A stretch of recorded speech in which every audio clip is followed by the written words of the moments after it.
সেদিন পার্কে তোমাকে যখন ওই আকাশি কালার শাড়িটা পরে দেখেছি তখন তোমাকে ওর মা ভেবেছি। অবুঝ শিশুটাকে এখন আমি কি করবো বলো তো?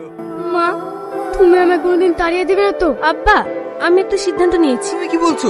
তাই কখনো হয়? আপনার যদি কোনো আপত্তি না থাকে, আমি আপনার ছেলে সারা জীবনের জন্য মা হয়ে থাকতে চাই। ওগো, আজকে বাবুকে স্কুলে নিয়ে যাও না। আয় আয় বাবু। একটু শুনে যাও। বাবু, ক্যারিয়ারটা চেপে ধরিস। ঠিক আছে মা। ভাবি ভাবি, আজকে কত বছর মধ্যে ভাই অ্যাক্সিডেন্ট করেছে, ভাই আর মনে হয় বাঁচবে না। কি কাজ হলো আমার? আমি আমার রাজুকে কি করে মানুষ করবো? না না, তোমার কিচ্ছু হবে না, এক্ষুনি আসছি। এর আমি কি করছি?